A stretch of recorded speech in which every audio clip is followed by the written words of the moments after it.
Salam sepak bola, teman-teman netizen atau warganet yang saya hormati semuanya. Welcome back ke konten terbaru dari channel YouTube Triple B. Dan di konten terbaru malam hari ini saya ingin memberikan preview dari pertandingan babak kualifikasi untuk Piala Dunia tahun 2026 zona Asia. Round pertama leg kedua antara timnas Brunei Darussalam versus timnas Indonesia yang akan dimainkan besok malam mulai pukul 19.15 waktu Indonesia Barat. Seperti yang sama-sama kita ketahui teman-teman, bahwa Indonesia sudah berhasil menang dengan skor yang telak 6-0 di leg pertama. Artinya satu kaki dari para pemain timnas Indonesia sebetulnya sudah berada di round 2. Tapi bukan berarti para pemain akan bermain secara santai di leg kedua ini. Nggak bisa seperti itu, apalagi mereka membawa nama negara. Jadi saya yakin para pemain akan tetap bermain secara serius dan fokus serta konsentrasi 110%. Karena tetap saja ini adalah pertandingan yang penting bagi para pemain. Karena mereka harus bisa menjaga chemistry dan juga perlu tetap bermain mengandalkan kerjasama. Seperti yang kita lihat di leg pertama, pada saat itu kita lihat para pemain dari timnas Indonesia bermain mengandalkan kerjasama. Mereka bermain secara kolektif, maka itu mereka bisa produktif, total mencetak 6 gol. Bahkan tidak ada peluang bagi Brunei Darussalam. Memang para pemain dari Brunei Darussalam fokus dalam bertahan, tapi ketika mau counter aja mereka gak bisa. Jadi di sinilah sekarang kita bisa melihat bahwa ketika para pemain mengandalkan teamwork, ya tim manapun akan sulit untuk mengalahkan Indonesia. Tapi kan masalahnya bagi para pemain Indonesia adalah inkonsistensi. Maka itu di leg pertama tersebut, Coach Sintayong sampai harus memutar otak untuk melakukan serangkaian pergantian pemain di babak kedua untuk meningkatkan intensitas permainan dari timnas Indonesia. Maka itu faktanya Indonesia bisa mencetak 2 gol di 11 menit awal jalannya pertandingan leg pertama tersebut, tapi kemudian membutuhkan waktu yang lama untuk mencetak tambahan 4 gol lagi. Jadi memang yang menjadi persoalan bagi para pemain adalah ketika mereka tidak bisa bermain secara konsisten. Nah inilah yang harus mereka benahi.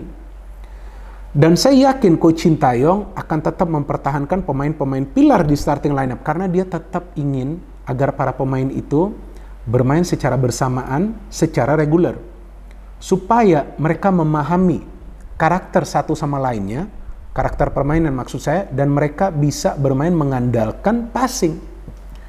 Karena seandainya di leg pertama tersebut para pemain dari timnas Indonesia tidak bermain mengandalkan passing, saya gak yakin mereka akan bisa menang dengan skor yang telak sampai 6-0. Dan memang kita biasa menang lawan Brunei Darussalam, tapi lihat dong cara meraih kemenangannya. Kan gak ada gol yang berbau keberuntungan.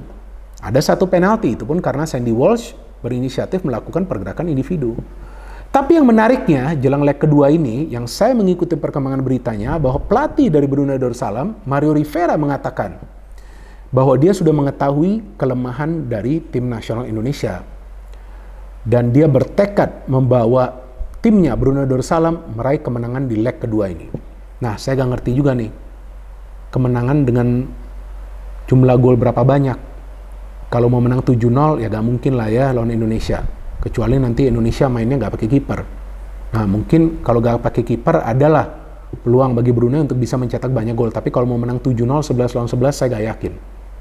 Apalagi kita tahu materi pemain dari Brunei jauh lah di bawah Indonesia. Dan kita punya banyak pemain muda, kita punya banyak pemain keturunan yang bermain mengandalkan fisik. Kalau Brunei kan di leg pertama oke lah memang mereka bertahan. Tapi mau kontrol bola saja susah mereka. Bukannya saya tidak menghormati mereka, tapi faktanya kan seperti itu. Memang harus tetap respect ke tim lawan, tapi ya faktanya seperti itu. Mereka mau kontrol bola saja susah. Mereka bertahan, tapi mereka tidak bisa memonitor pergerakan tanpa bola dari para pemain Indonesia. Dan ketika mereka membangun counter, sudah putus di tengah. Nah, ini artinya bahwa para pemain Indonesia ini memang sudah superior, tapi kan mereka harus bermain mengandalkan visi permainan kalau mereka ingin meraih kemenangan lagi. Dan saya yakin target dari Indonesia di leg kedua ini bukan mencari hasil imbang, tapi tentu adalah meraih kemenangan lagi, dan para pemain harus punya mindset seperti itu. Pokoknya di setiap pertandingan targetnya itu adalah untuk meraih kemenangan supaya mereka punya yang namanya winning mentality, teman-teman. Nah, untuk leg kedua ini, saya mengikuti perkembangan berita lainnya bahwa Edo Febriansyah bisa bermain dan Rafael Struijk juga kemungkinan bisa bermain. Nah, artinya nih kemungkinan dua pemain ini akan diturunkan di leg kedua nanti ya, teman-teman. Terlepas nanti mereka bermain sebagai starter atau juga pemain pengganti. Tapi feeling saya Struijk bisa saja bermain sebagai starter. Karena memang ya dia adalah pemain yang bisa sebetulnya menyuplai bola, melakukan pergerakan tanpa bola untuk mengganggu konsentrasi dari para pemain tim lawan yang bermain di lini pertahanan. Dan bisa juga penjaga gawang kali ini yang dipilih adalah Hernando Ari yang tidak dimainkan di leg pertama. Nah dia tuh kayaknya ngopi aja tuh di leg pertama kan. Gak kelihatan juga banyak kan. Nah artinya memang sebetulnya kita sudah solid. Ya betul, lagi-lagi saya ulangi nih untuk kedua kalinya. Brunei adalah tim yang lemah. Salah satu tim underdog di kawasan ASEAN. Tapi kan mau menang dengan skor yang banyak juga gak gampang. Ini sepak bola. Memang kalau di atas kertas ya Indonesia unggul jauh atas Brunei, tapi kan segala sesuatunya perlu dibuktikan di atas lapangan dan para pemain Indonesia bisa melakukan itu walaupun membutuhkan waktu yang lama untuk mencetak gol ketiga, 4, 5, dan 6, tapi mereka bisa melakukannya. Fisiknya kuat, staminanya prima. Nah untuk leg kedua ini feeling saya akan ada rotasi juga nih di line up. Nah saya harapkan Shane Patinama dan Rafael Struijk bisa bermain dari awal. Jadi ada perbedaan dimensi permainan dari Indonesia. Apa tuh artinya dimensi permainan? Jadi ada juga nanti passing-passingnya bisa diberikan dari sektor sayap. Karena di leg pertama tersebut, dari sayap kiri itu tampaknya gak hidup. Lebih hidup itu dari sektor sebelah kanan, dari sayap sebelah kanan. Nah, seharusnya kiri dan kanan itu harus sama hidupnya, harus balance dari segi permainan. Supaya bisa membangun yang namanya variasi serangan. Nah, ketika hanya terfokus dari kanan, nah disitulah kita melihat para pemain Indonesia sulit untuk membongkar pertahanan dari Brunei. Tapi ketika ada juga tusukan dari tengah, ada juga dari kiri, ketika Witan masuk, baru kita melihat mulai ada keseimbangan. Nah bisa juga selain Hernando Ari yang diberikan kesempatan untuk bermain dari awal, Shane Patinama di sebelah kiri, Asnawi di kanan, dan Elkan Bagot bersama juga dengan Rizky Ridho sebagai duet center back. Jadi feeling saya bisa juga nanti formasi yang dipakai adalah 4-3-3 oleh Coach Sintayong. Kalau di leg pertama kan karena bermain di kanan sendiri, karena mengincar kemenangan, Coach Sintayong pakai formasi 4-2-4 yang sebetulnya gak jalan sih. Tapi ya memang kan Coach Sintayong mengincar banyak gol ya di leg pertama tersebut. Dan di tengah feeling saya kali ini McLeod, Ricky Kamboya dan juga Sandy Walsh ya bisa bermain dari awal. Ini kan hanya feeling saya ya, mungkin nanti bisa berubah juga starting lineup ini, hanya prediksi dari saya. Dan di depan Rafael Struijk, Sadil Ramdhani dan Dimas Derajat. Kayaknya Ramadan Sananta nanti masuk sebagai pemain pengganti. Ada Egy, ada Witan juga yang nanti bisa masuk. Masih ada Rahmat Irianto juga, masih ada Edo Febriansyah juga. Jadi kalau saya melihat nih teman-teman, bahwa Coach Sintayong tetap ingin para pemain dari Timnas Indonesia tampil maksimal. Saya yakin Coach Sintayong tidak akan menganggap remeh Tim Nasional Brunei. Seperti yang juga dia katakan untuk leg pertama kan, pokoknya nggak boleh menganggap remeh. Semua tim itu adalah lawan yang kuat. Dan para pemain harus punya yang namanya winning mentality. Jadi turun di setiap pertandingan itu adalah untuk mengincar kemenangan. Terlepas dari taktiknya ini kan pasti berbeda dari Coach Sintayong. Kalau ketemu lawan yang kuat, ya mungkin mainnya sedikit defensif. Ya gak masalah, memang harus seperti itu.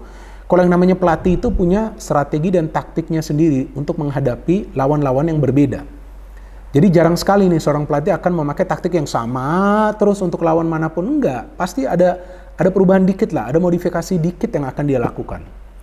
Nah kalau feeling saya teman-teman, Indonesia akan bisa kembali meraih kemenangan di leg kedua ini. Ya walaupun di leg pertama sudah menang telak, tapi feeling saya akan bisa. Apalagi kalau Brunei berani bermain terbuka, wah lebih enak lagi bagi para pemain timnas Indonesia kan counternya bisa kilat. Nah waktu main di GBK itu kan para pemain Brunei fokus untuk bertahan, parkir pesawat mereka, maka itu gak gampang juga bagi para pemain timnas Indonesia untuk mencetak banyak gol, walaupun akhirnya mereka berhasil.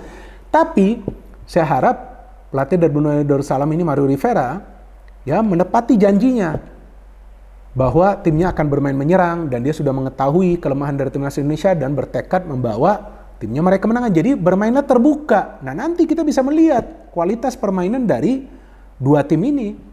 Nah nanti kita lihat bagaimana caranya para pemain Brunei itu bisa mengantisipasi counter dari para pemain Indonesia. Apalagi kita tahu bahwa Coach Sintayong adalah master of transisi.